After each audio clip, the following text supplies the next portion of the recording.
Was pretty much a big relief today on trading on the stock markets. We've got the CAC 40 index of shares here up by over 4%. It's close to a high we last saw in April of 2015. That's being led mainly by the banks. Société Générale up a moment ago, 8.9% in trading. Other big well-known French companies, the car makers Peugeot and Renault, they've seen gains of 6.5% for Peugeot, 4.8% for Renault. So a big day here on the French stock market. Trading volume significantly higher than they are usually for a regular day's trading.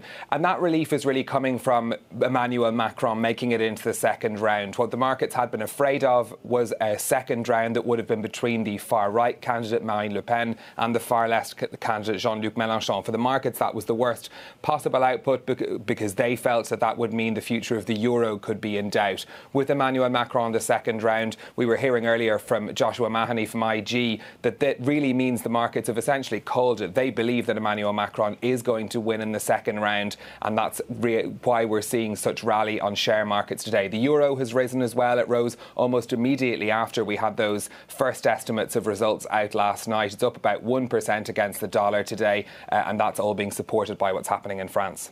Stephen, talk us through, if you will, the plans both finalists have for the economy.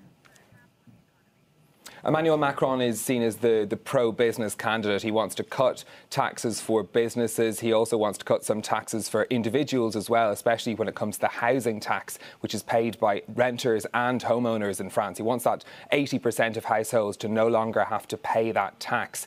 He's also got plans to invest massively in training, 50 billion euros worth. He wants to continue the process of cutting public spending that was begun under President François Hollande, but not to any dramatic extent. So he has a very sort of socially, or rather economically liberal approach to the economy. He wants to try and free up the French labour market in particular. On the other side, Marine Le Pen very much had penned her hopes on the idea of France leaving the Eurozone.